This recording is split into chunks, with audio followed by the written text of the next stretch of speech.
Good afternoon. Today I'm going to be reviewing the Rdunae R3. This watch is available from Rdunae official store on AliExpress for €107. So firstly, let's look at the box that the watch comes in, and then I'll talk you through the other items one gets with the piece. So the watch comes in this black plastic pelican style case. I'll show you the interior. As you can see, both halves of the pelican style case are lined with two foam panels, which does a good job of protecting the watch in shipping from any damage. Now, Rdunae deserve credit here because this is a low tier piece costing €107. They could have taken the default option of an inexpensive cardboard watch box as per Pagani design, but they've used this more expensive option, which is this pelican style case, and I really like it. With regards to the items, this is the owner's instruction manual, clear concise diagrams. The instructions are in English and it details the operation of the movement used, which is the Seiko NH35A automatic. This is the warranty card that comes to the watch, and I'm pleased to see they filled in the reference number, date of purchase and stamped it, and the watch comes with a 2-year international warranty, which is very good. Usually at this price point, €107, one would expect a 12-month international guarantee. To get 2 years of cover is very good. This is the spring bar tool that comes to the watch, 2-prong fork at one end, push pin at the other end. And lastly, one also gets this Rdunae tag. So, with regards to the specifications of the piece, this is the Rdunae R3. The watch is clearly an homage to the Secura diver compressor from the 1970s. It also looks very similar to the Dan Henry 1970, which is an homage to the aforementioned Secura diver compressor. Now, the first thing I want to point out to you is this watch arrived with a QC issue. If you look at the crown, you can see there is a hole in it. There should be a mirror polished domed cap with Rdunae's emblem embossed, but the cap is missing. Now, I thought the watch might have been damaged in transit, so I searched the pelican style case, but the cap isn't inside it. So I can only assume that the watch was actually assembled and QC checked with the cap missing. So I've contacted Rdunae and I'm hoping they will send me a replacement crown and then I'll replace it and repair it. But this is wholly unacceptable for a brand new piece, presumably which was QC inspected, to arrive without the cap and a defective crown, because as you can see it has a hole in it and therefore it's not going to provide a hermetic seal to 200 meters. Contrary to popular belief by collectors, as a watch reviewer, I do not receive cherry-picked examples of watches. When I give a positive review of a watch, it's because the watch has excellent quality and excellent value. It's not because it's been cherry-picked by a brand, and this piece from Rdunae proves that point. It dispels the myth. This clearly wasn't a cherry-picked watch. So, with regards to the dimensions, we have a 42mm case diameter. We have a 50mm lug-to-lug measurement, a thickness of 14.1mm and a lug width of 20mm. The vintage tropic style strap tapers from 20mm at the lugs down to the buckle and tang, and as you can see the buckle is signed with the Rdunae brand logo to a good standard. Brass satin finish to the top side, underside and flanks, to the stainless steel buckle, beautiful lustre to it. Now there's only one keeper on the strap, which is in keeping with it being a vintage tropic rubber strap. So I'll show you the underside to it. So they've done a good job of making a homage to the vintage tropic strap, as you can see, fully perforated with holes which allows for water and sweat to wick away from the wrist, plenty of air circulation through the perforations and plenty of holes in the strap to allow for fine tuning the length. This will fit up to an 8-inch wrist. Now the only improvement I would like to see is Rdunae use quick release stainless steel spring bars, because as you can see they use standard stainless steel spring bars, and as it's a stiff rubber strap rather than being soft silicone rubber, it's going to be more difficult to fit a spring bar tool in between the lugs and also the edge of the strap, because being rubber rather than silicone, it's very stiff and it's going to be hard to compress without damaging the lugs. So quick release spring bars would make this a lot easier to change the rubber strap. But having said that, the textured underside is very comfortable against the wrist, and the perforations are very good because they allow for circulation. I'll show you the other side to it. As you can see, same textured finish as per vintage 1970s tropic straps, and I like the use of the rubber because although it's more stiff, it's not as soft and supple as silicone rubber. It's going to be very durable. Using rubber rather than silicone means it's not going to split and crack around the spring bar, which is an area that silicone rubber straps are prone to breaking down. Now, it's not as good as an FKM fluorine rubber strap in terms of it's not as flexible. It does feel harder and stiffer than FKM rubber, but however, I think it is in keeping with the vintage style because originally vintage Tropic straps like this were made from rubber. They predated the use of silicone rubber straps. So with regards to the rest of the specification, we have a flat sapphire crystal with blue tinted AR coating on the underside. Now there is a curved profile to the edge, so it does look like a double dome sapphire crystal, but it is actually flat, and the radius to the edge is actually down to the thickness. It's 3mm thick rather than it being a double domed or top hat crystal. So the blue tinted AR coating does a good job of reducing the glare and the highly reflective nature of the sapphire crystal. With regards to the symmetry to the dial, it looks very similar to the Dan Henry 1970, which is an homage to the Sakura diver compressor, as I've detailed from the 1970s. Snowflake dial is very aesthetically pleasing, and that complements the baton hands, which are fully loomed with BGW9 Super Lume Nova. So we have an inner rotating bezel as per compressor dive style watches. The top crown operates the inner rotating bezel, the lower crown operates the hands and also the date complication. So firstly, let's test the top crown, which is coin edge finished, solid 316L grade stainless steel, mirror polished domed cap. So this operates the inner rotating bezel. It's a bi-directional bezel, so it rotates both clockwise and anti-clockwise. It doesn't have clicks. It's not a 120 click unidirectional bezel, as you might expect. It's a friction-based bezel. I'm going to rotate it all the way through the 360 degrees to check it for consistency. Now, it has a medium resistance to it. It doesn't feel too light, it doesn't feel too heavy.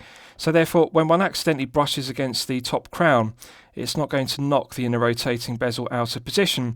Often with inner rotating bezels, they have 120 click unidirectional bezel as per external bezels, and the ratcheting mechanism prevents the bezel being knocked out of position if you rub against the crown.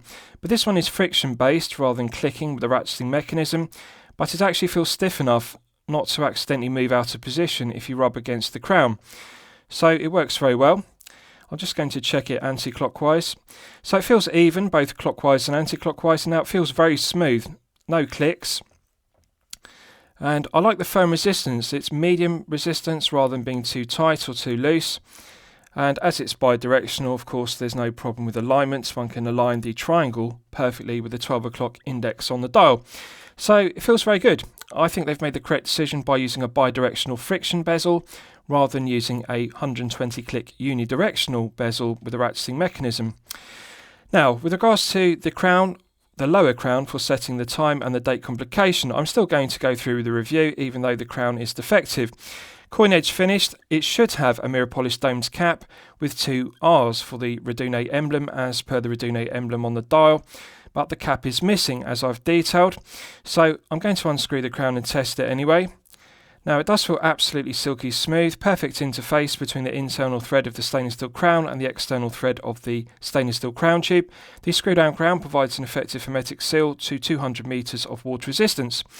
So in the first position, one can manually wind the crown to top up the NH35A to its maximum 35-hour power reserve, and I'm having difficulty doing that because this one is defective.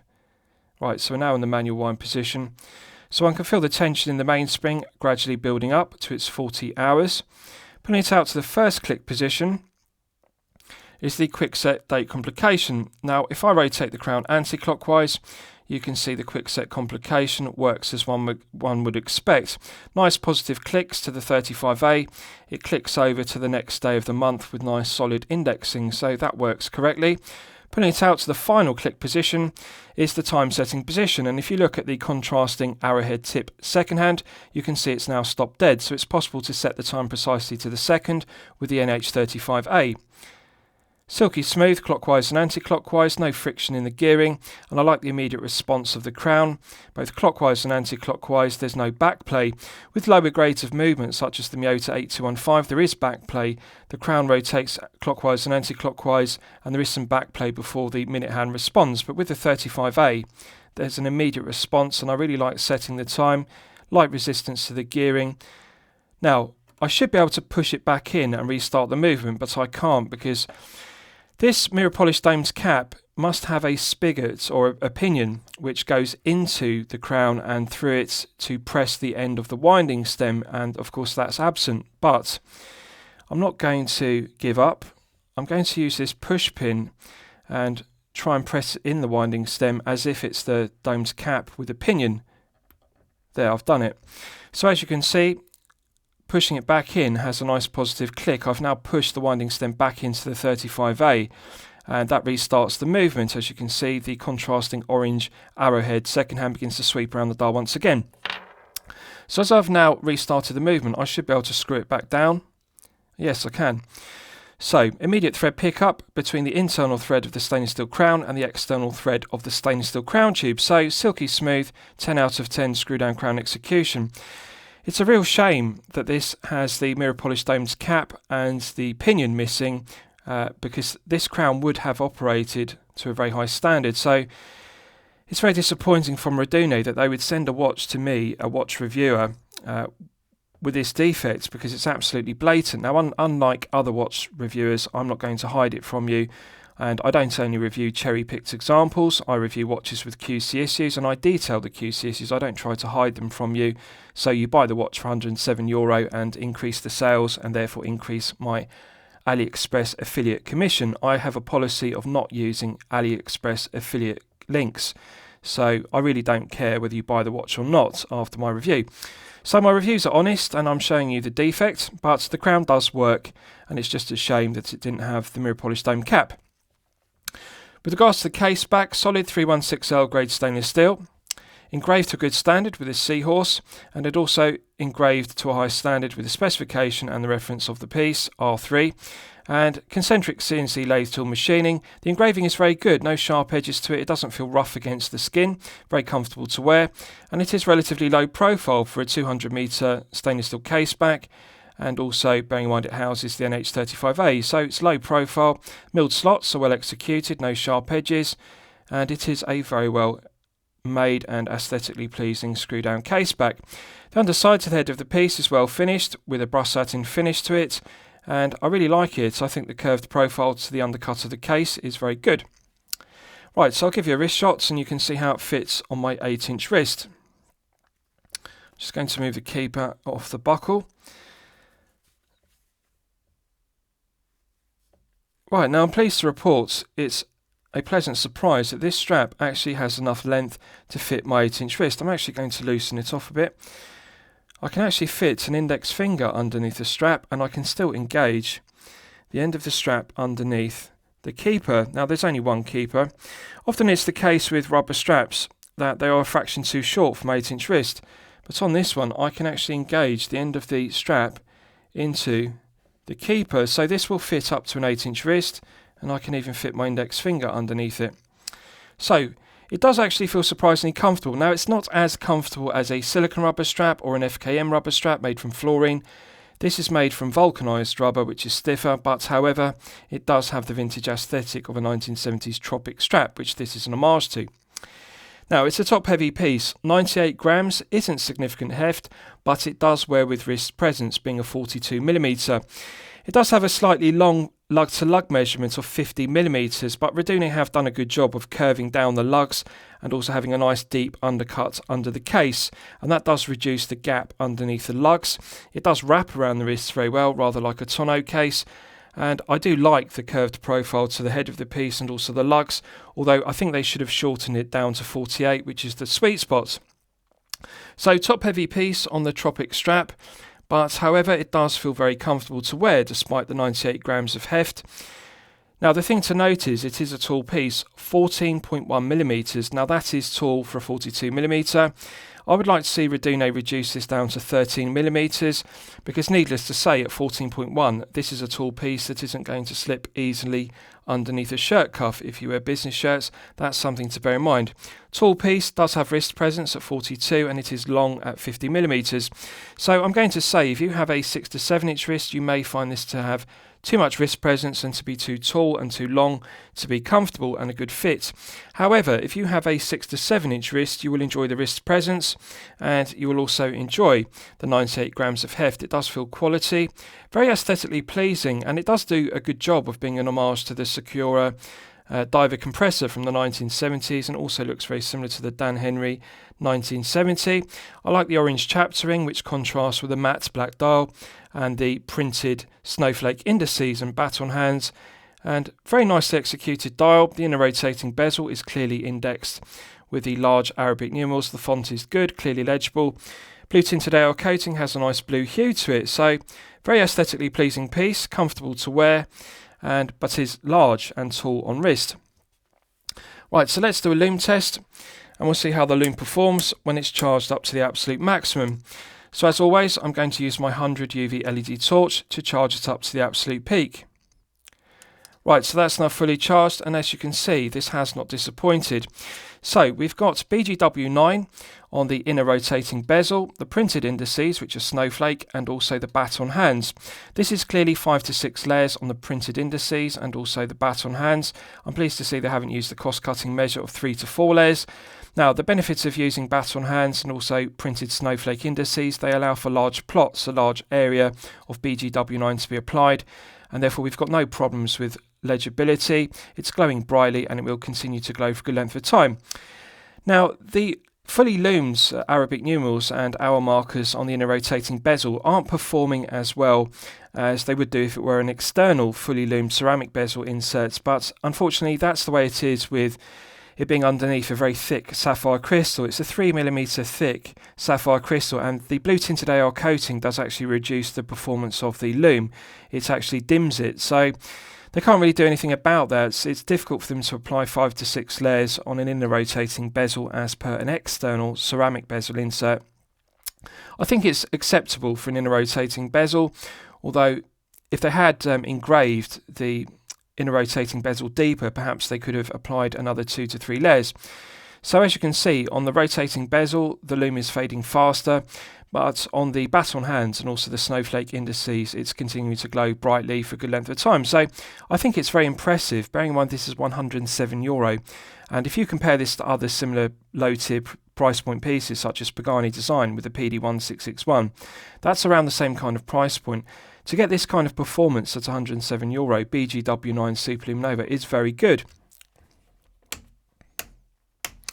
Right, so let's discuss the movement used. You'll all be familiar with the Seiko NH35A automatic. It has 24 joules, it runs at 21,600 vibrations per hour and a frequency of 3 Hz. It has hand winding and hacking, which is used for complications, and a quick set date complication, which I've demonstrated despite the defective crown.